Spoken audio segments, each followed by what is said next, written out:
सभी दोस्तों को नमस्कार। दोस्तों बहुत बहुत स्वागत है। आज बीएड बीटीसी का एक ऐतिहासिक दिन था जहां पर आप देखोगे कि एसएलपी डाली थी बिहार सरकार ने और इस पर रिजल्ट आना था। तो यहां पर हम लोग लाइव हैं और यहां पर हम केस डायरी नंबर डाल करके देख रहे हैं। तो यहां पर क्या है, अभी फिलहाल के लिए जो है मोशन हियरिंग जो है वो पेंडिंग है, लेकिन जो अपडेट निकल के आ रही है कि यहाँ पर सुप्रीम कोर्ट जो है वो डीएलएड के पक्ष में है और ये चीज़ कही जा रही है कि जो 1 से 5 के लिए है वो बीएड ही डीएलएड पात्र होगा, क्योंकि सुप्रीम कोर्ट ने 11 अगस्त को भी फैसला दिया था और उसी चीज़ के तर्ज पर ये सारी सुनवाई देखते हुए नजर आ रही है। तो फिलहाल के लिए जो अपडेट ये है कि इस चीज़ को कंप्लीटली डिनाई कर दिया गया है कि हाँ बीएड योग्य है पीआरटी के लिए, फिलहाल के लिए सेफ है डीएलएड। तो आप यहाँ पर देखना दिलचस्प होगा कि ये क्या होगा। डिस्पोज केस को कर दिया गया है, बताया जा रहा है कि केस डिस्पोज हो चुका है। यहाँ पर सारी अपडेट जो है कुछ टाइम के बाद यहाँ पर मिलेगी, तो वो मैं आपको ऑथेंटिक अपडेट यहाँ पर प्रोवाइड आपको करा दूंगा। तो सबसे जरूरी है कुछ चीज़ों को समझने की, अगर आप डीएलएड वाले बच्चे हैं तो। अब यहाँ पर आगे क्या होगा, तो देखिए अभी फिलहाल के लिए जो बीएड की उम्मीद है वो यहाँ पर एसएलपी के दौरान अब खत्म हो चुकी है। अब यहाँ पर उनके लिए कोई उम्मीद नहीं है बिहार के अंदर बीएड वालों की। अगर मैं बात करूं अभी देखो आगे क्या होता है, क्योंकि देखो कई बार क्या होती है, समस्या आने के बाद समाधान की तरफ निकला जाता है। तो अभी फिलहाल के लिए जो एसएलपी डिस्पोज हुई है उसके बाद क्या बीएड अपना रुख अपनाएगा वो देखना दिलचस्प होगा।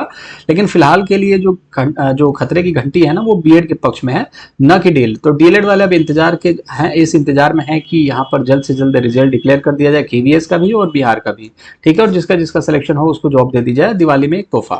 रिजल्ट में देरी हो सकती है तो नहीं, फिलहाल के लिए तो अब कोई उम्मीद नहीं लग रही है देरी होगी। लेकिन हाँ, टीएसटी में आपको देखने को मिला था कि जो 10 तारीख की बात थी उसको संभावना माना गया था, संभावना मानिए।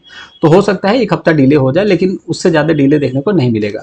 फिलहाल के लिए बीएड बाहर है बिहार से, और आगे की उम्मीद का नहीं पता, क्योंकि एनसीटी के गाइडलाइन के हिसाब से बीपीएससी चेयरमैन ने सारे बयान भी दिए थे और सारी चीज़ों के बारे में बताया भी था कि जब तक प्रभावित है ठीक है, बट अभी प्रभावी नहीं है, परीक्षा दे सकते हैं या फिर जो भी होगा एनसीटी के गाइडलाइन के हिसाब से ही हम लोग सारी चीज़ें करेंगे, माननीय सुप्रीम कोर्ट के आदेश के हिसाब से ही करेंगे।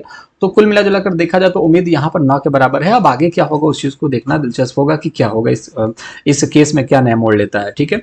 तो कट ऑफ जो है उसको लेकर के निश्चित रहिएगा, कट ऑफ सेम ही है आपका। डॉक्यूमेंट को लेकर के मैं बता दूं कि अगर डीएलएड फेल छात्र भी थे, जो बच्चे ये समझ रहे थे कि हम पासिंग मार्क्स से भी फेल हैं, तो वो बच्चे अब एक काम करोगे, अपने डॉक्यूमेंट को रेडी रखोगे, ठीक है। क्योंकि हो सकता है कि आपको यहाँ पर रिलैक्सेशन मिल जाए, जो कट ऑफ है, जो कि एक रडार था ना जहां पर आपको पहुंचना था, ठीक है। तो न्यूनतम जो पासिंग मार्क्स थे उसमें भी आपको हो सकता है रिड्यूस देखने को मिले, क्योंकि उनको कैंडिडेट देखो भाई 3.5 लाख कैंडिडेट है, फर्क उससे नहीं पड़ता। फर्क ये पड़ता है कैटेगरी वाइज सीटें बहुत ज्यादा हैं, वो नहीं भरेंगी, जिसकी वजह से कैटेगरी में क्या होगा कि आपको 1-2% तक की छूट देखने को मिल सकती है। तो अब इंतजार की घड़ियां ऑलमोस्ट समाप्त हो चुकी है। अब देखो भाई, अगर मान के चलो बीएड का यहाँ पर नहीं हुआ तो वो कुछ टाइम के लिए दुखी होंगे, लेकिन फिर एक नए उम्मीद के साथ जगेंगे।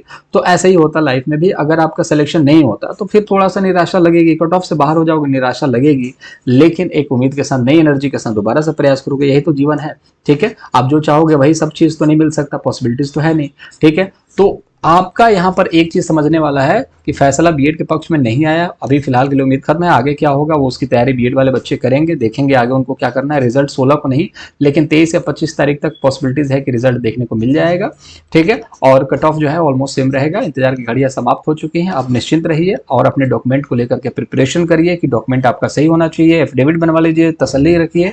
कुछ अच्छा अपडेट आप लोगों के लिए फिर जल्दी जल्दी रिजल्ट के तौर पर मिलने वाला है।